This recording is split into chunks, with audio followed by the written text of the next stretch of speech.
idea behind the talk is look at all the ways that you can sabotage your own microservice deployments. And there might be several reasons why you want to sabotage your company's attempts to do microservices.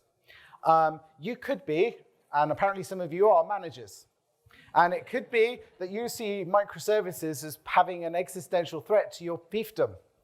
And that's a bad thing, because the whole point of being a manager is to get the largest fiefdom you can possibly get in the company. And anything that threatens it and might shrink your little fiefdom is obviously a bad thing. So microservices come along, you know how to deal with the monoliths you've been building, you know how to be a success at building your little empire.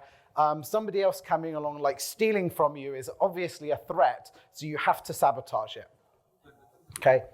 If you're a developer, you might have heard that one of the upshots of doing microservices is you might be the person being phoned out at 2 o'clock in the morning when the website is down. Maybe in the past, that wasn't something you needed to worry about because you had an operations team, and the operations team's responsibility was to take the phone call at 2 o'clock in the morning.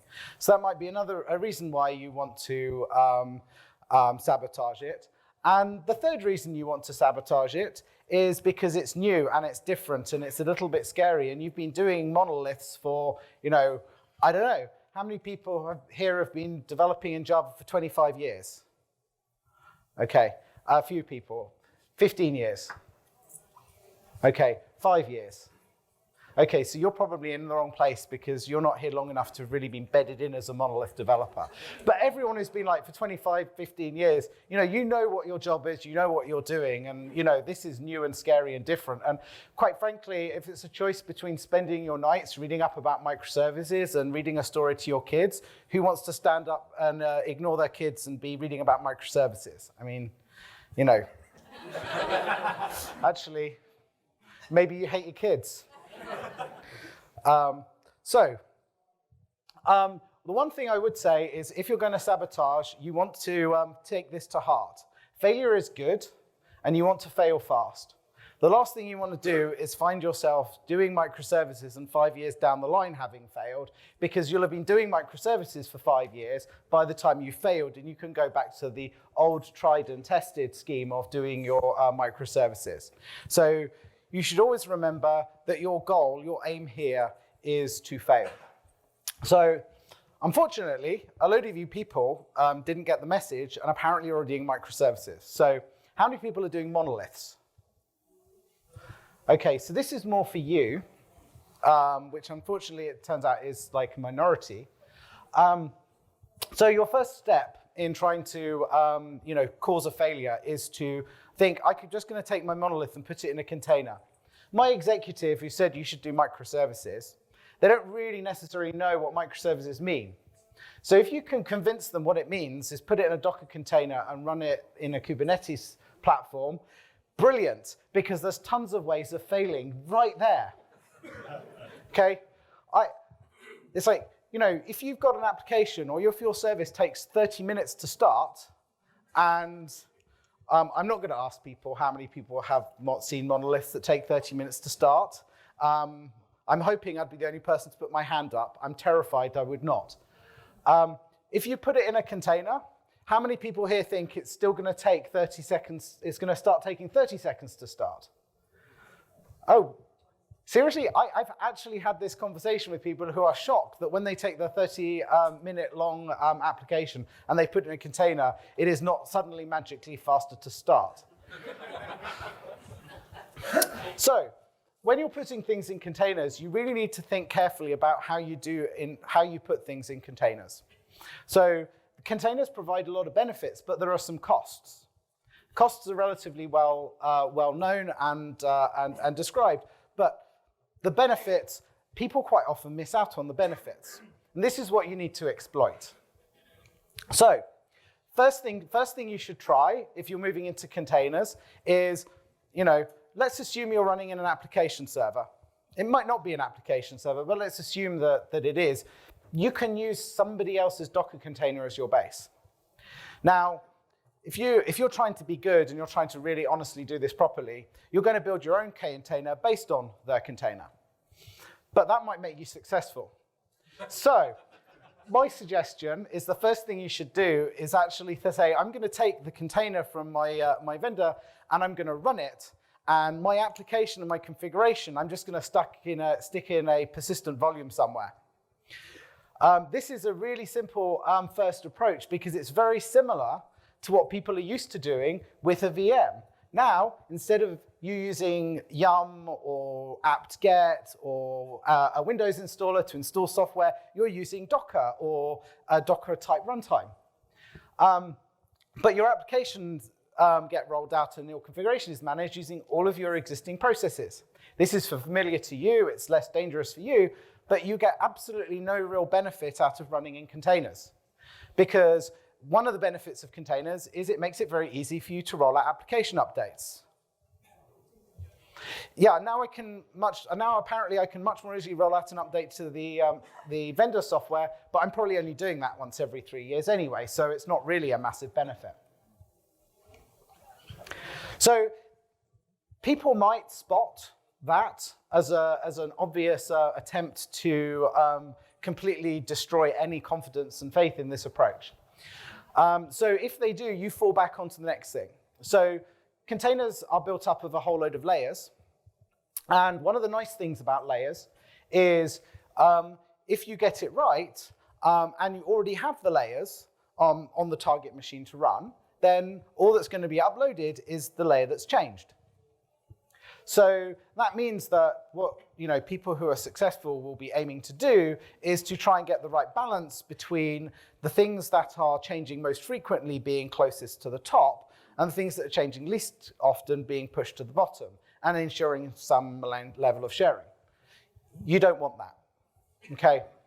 I recently saw a survey which claims that people and developers keep up to date with the JVM service. I'm sorry, I call BS on that. I think developers update their JVM when they get forced to, usually because they found a bug. Or Oracle's released Java 14. So what you want to do is you want to orchestrate the layers in your container to maximize the amount of change. So as an example, if you were being sensible, you might think, well, I changed my JVM once in a blue moon, so that should be kind of the lowest layer. And then I'm going to put all of my app dependencies, because those change a little bit less often, and then I'll put my actual application code at the top. What I'm telling you to do is that is a mistake. Okay? You want to put your app code that you're changing most often right at the bottom, because when that gets rebuilt, it's going to have to rebuild the JVM layer and the application dependency layer. And that JVM layer is like 150 megabytes half the time.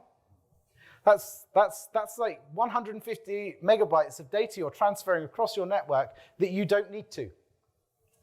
That's going to make your deploys an absolute nightmare. So I'm hoping everyone can remember Conways Law. I can't. I always confuse it with Godwin's Law, and there is absolutely no excuse to me confusing those two because they are completely different. But Conway's Law is really, really useful in understanding how to sabotage anything.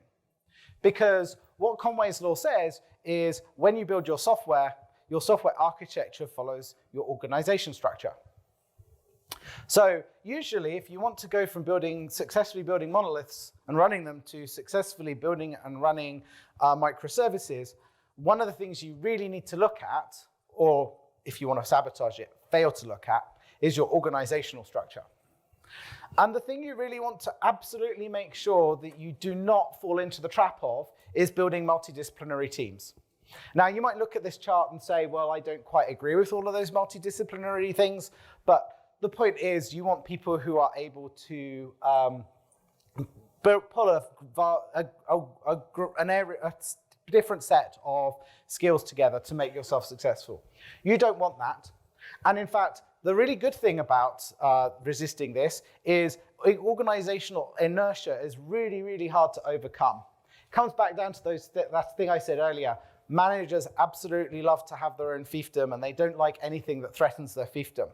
So you just need to convince everyone who already has all the people working in your company that they will lose their entire power base in the company if this model is approached, and they will all do the sabotage for you. So this is what you really want. You want single-disciplinary teams. That's probably what you have if you're building monoliths today, and that's what you want to continue to have, because any communication between the dev team, the ops teams, and the various ops teams is going to be incredibly inefficient. If you want to deploy a new version of your application, and you haven't changed to a database required, you've got to put in a request to the DBA team. I'm lucky. I don't have a DBA team I need to talk to because I'm a vendor. But everyone I know who speaks to me tells me that talking to the DBA team and the networking team, that takes quite a lot of time. And this is good because anything that slows down and makes you less effective is a good thing. So if you can't resist the multidisciplinary team thing, the second thing to do, and I'm sorry because everyone here is a developer, please don't take this the wrong way, but build your multidisciplinary teams of people who only have a software engineering background. Preferably a very recent software engineering background, so they have absolutely no experience in order to draw on. And then just assume that a developer is an interchangeable unit of function, and of course, they're going to know how to keep your application secure, and they're going to be able to keep it operating and highly available and highly reliable. Okay, I'm not saying software developers can't do this. I'm just saying that if you assume that they can, it's going to take them about 1.5 years to find out how to actually do it well, whereas at least if people have experience in operations, they'll know the things not to do. So this is a good way to sabotage things as well. And managers do have a habit of just assuming, because everyone is a resource and people are not people. That's why it's human resources and not human people. Everyone just assumes that people are interchangeable cogs, so of course you can do that. So the next thing you want to ensure is that when you decompose your monolith, obviously you don't want to get this far, but I'm not assuming that you will be successful because there will be people fighting you to be a success. You want to make sure that you have tightly coupled services with really low cohesion. Now, if you go to any other talk, they're going to tell you that this is a bad thing, and you want it to be the other way around. But, we're not any other talk. We're trying to sabotage ourselves. So you want to maximize the chance that your microservices cannot be deployed independently. Okay? If all you end up with your microservice is that you can scale them independently, that's kind of boring. It's only really useful if you can do the other things. You can develop them, you can deploy them, you can manage them as independent entities. So what you want to do is you want to make sure that doesn't happen. And the way to make sure that doesn't happen is to make sure that you have either tight coupling or low cohesion in your services. Again, organizational inertia can help you here because you just need to convince a whole bunch of people that unrelated services should be together and then convince them they don't want to run more than one of them. Another thing, you can think about, damn it, I lost my train of thought. Can I have the video edited? Okay, the other thing you need to make sure is you do not have a well-defined API. Well-defined APIs are the antithesis of failure, because if you have a well-defined API and it's well-documented and the behavior is clear, then anyone can really use it. Okay? You don't want that. You want to make it really, really difficult for somebody to use your API, and you want to make it so they're more than likely to end up making assumptions, not about what you've documented as the API, which, to be honest, you want to do the minimum of, but the behavior of the API. So when you make a change and you deploy independently of them and break them, your response will be, well, that's not what the API says. Why are you using that? It was never designed that way. I actually have I remember when I was around about 5 years in the software industry, I was working with an API that I don't really want to mention because people might start pointing fingers. This is recorded. And they came up with a version 1 of the API, and then they came up with a version 2. And they were very cognizant of the fact that there were a load of people using the old API, and they didn't want to break them. So they said, you know what we're going to do? We're going to keep exactly the same interface, and we'll change every single method behavior in the API Java doc. And it'll be binary compatible, it'll be source compatible. What's the issue? I never used the version 2 of the API because moving to it with all of those was really difficult. So, how many people here think they understand the 8 truths of distributed computing?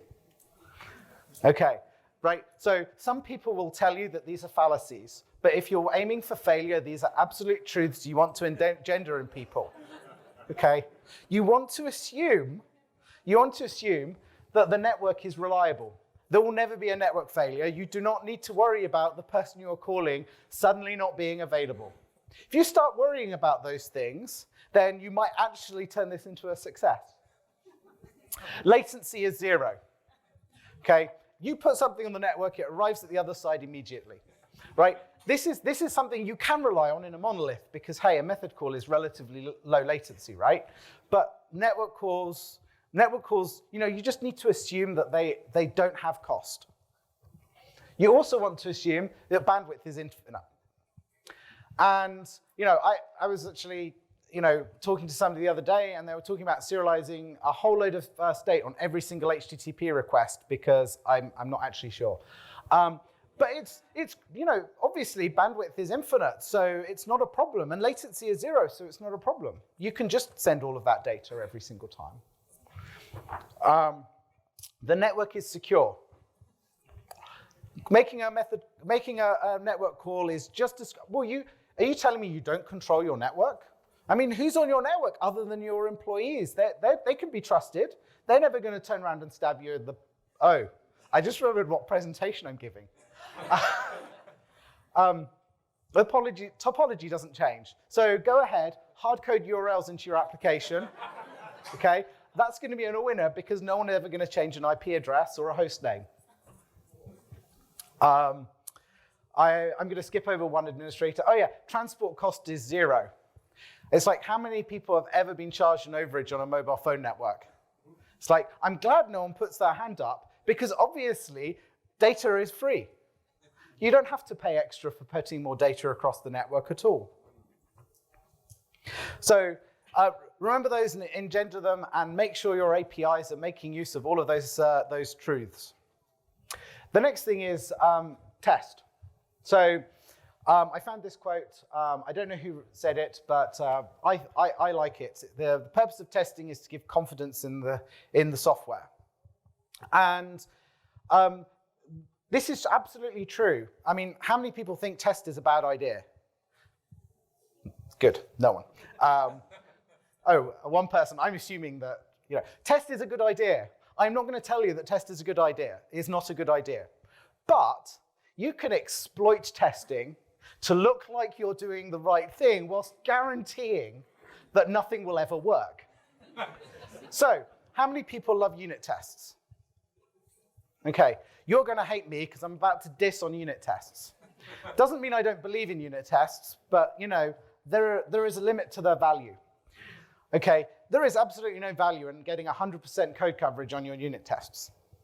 Okay, the reason why is because just because your unit works doesn't mean that your work when combined with all the other production units, doesn't mean your functional work, it doesn't mean your system test will work, and it doesn't mean your contract will work. But it's very easy to miss this point. So what you want to do is you want to exploit this to make sure the one thing that doesn't happen is any contract testing. Okay? Because if you have contract testing, then when you make a change to your microservice, you will know that you're going to break a client somewhere because you know you've broken your contract. And that is too close to being a success. So what you want to do is you want to focus all of your test effort on unit testing and on function testing and completely ignore contract testing.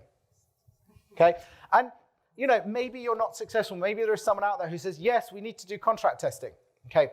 The next thing you want to do is you want to convince the people who are actually developing the service that if the contract tests ever fail, it's clearly a test bug. And it doesn't mean you have violated your contract. So obviously the natural thing to do is either delete the test or change the test. Okay, your clients will all be broken, but this contributes to everything being a failure. So that's important. So staged delivery. Okay. So how often do people deliver? Every commit? Okay. That's good because that's a really, really bad idea. Okay. Every few commits. Oh, somebody's brave enough to put their hand up. That's also a really bad idea. Okay. You do not want to be committing and delivering code on a daily basis. That is a really, really bad idea. Weekly is also bad. So, monthly, it's kind of okay, right? Once a month is kind of okay, but the sweet spot is quarterly. Okay? And, the really nice thing about doing a delivery once every quarter is when you deliver and all of your other colleagues are delivering, one of you is going to lose. In fact, if you're really lucky, lots of you are going to lose. And because the delivery is quarterly, you're going to have such a massive amount of change, they're going to have to spend the next couple of months trying to work out how to merge your changes and their changes. You don't need to do it. It's their problem. So yeah, quarterly. Now, admittedly, a lot of people think that staged delivery like this is a bad idea. Obviously, they have the wrong attitude. So if they win the argument in continuous, you want to advocate for every single character. Okay, let's not worry about whether it compiles. Every single character that needs to be delivered should be committed and pushed. Because everyone's productivity will go through the floor because they're spending all their time dealing with merge conflicts. Okay, build.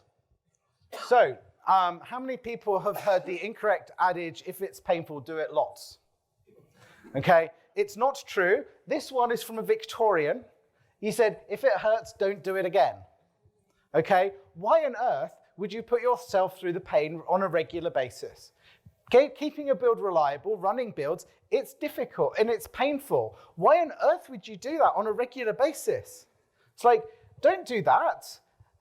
You want to run the builds as rarely as possible. So like your delivery once every 3 months. So really you don't need to build more than once every 3 months, right? So why bother? And some people might think that you should run tests in the build, and automate them, but you don't want to do that because if you do that, you'll know the build is good. It's one thing if your code compiles. But you don't want the build to finish and say, hey, yeah, your code is good, you can go into production. So that needs to be completely separated out. Which is why handoffs are good things, okay? You don't want to automate everything so you have a seamless pipeline from development through test and into production. What you want to do is you want to ensure that every single one of those phases has a human being involved, signing a piece of paper and doing a checklist. This is great because it means there's a load of people who have jobs for life. It's like, who says automation is bad? Well, automation is bad. Everyone's worried about robots taking over the world. So let's make sure we don't make that mistake. Okay. Oh, yeah. The other thing about automation is, if you do get automation, make sure the person who did the automation gets fired.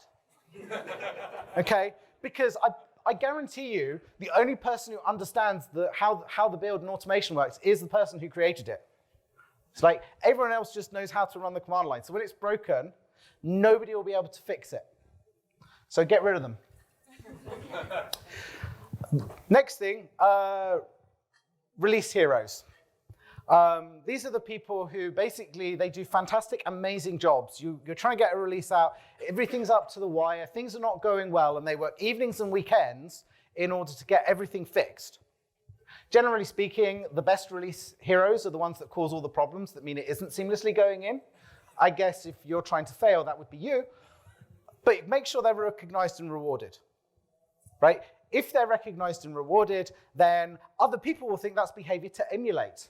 And it won't just be that person being a release hero, it will be everyone being a release hero.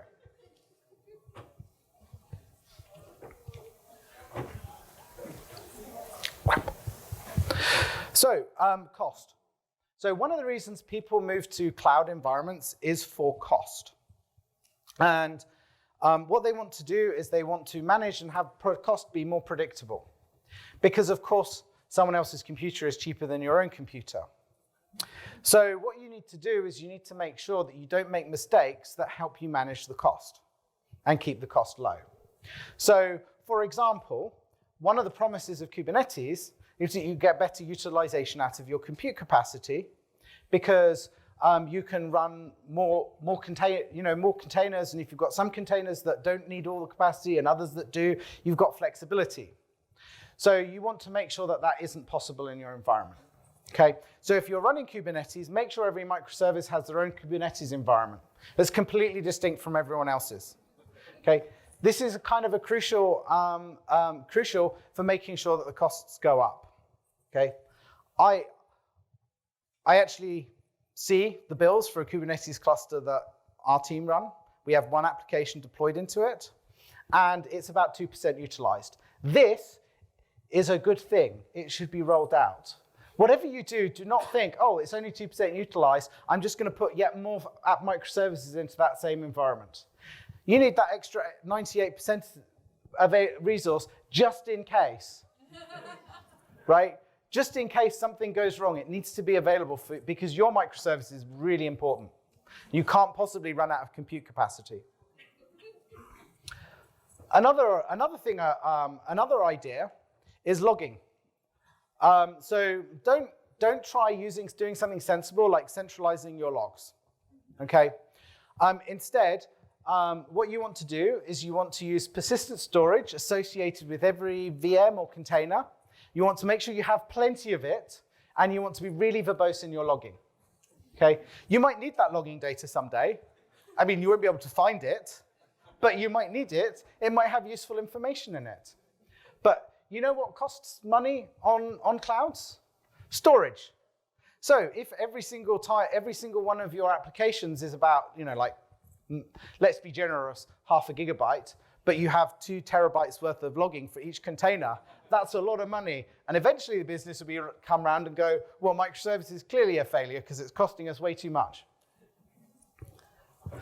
And if you run out of space, don't go in and do anything like kind of deleting it or investigating log rolling. Just increase the space you have. It's like, maybe there's another truth of cloud computing. Disk is free. So, people might talk about something called observability. How many people have come across observability before? Okay, you should ignore it. Okay, it's not important. What's more important is obscurability. Okay, obscurability is making sure that nobody knows what the hell is going on so they can't pin the blame on you. Okay, the last thing you want is to come in after I don't know, let's say you're running an e-commerce site, you're selling stuff to the general unwashed public, and it goes down on Black Friday. Now, obviously, you don't want to be the person who gets blamed because every minute you're down over Black Friday is a problem. It's lost revenue, so you don't want to get the blame. So you want to make it as difficult as possible for anyone to pin the blame on you. And if you do things like log aggregation, you use open tracing or Jaeger in order to make sure that when something goes wrong, you can go and say, aha, it was there and not there. That's bad, because you want to make sure that it takes as long as possible to get there, and then you can blame the person who didn't work out it was your problem in the first place for why it was down for all weekend. So I promise you obscurability is the most important thing that you can possibly do to ensure failure, assuming everything else has been a success. Or not, you have failed in being a failure. So, unfortunately, I have run out of my last slide. I've been talking far too quickly. And in my head, I thought it finished in 15 minutes. So I'm sorry I have no more content. Thank you for coming. If you have any questions, or if you have any ideas on how else you can fail to build microservices, please do let me know, because this is not an exhaustive list. I am sure there are people, even now, imagining new, interesting ways that they can fail at microservices, and I want to hear about them. So next time I do this talk, it doesn't last 30 minutes. Thank you very much.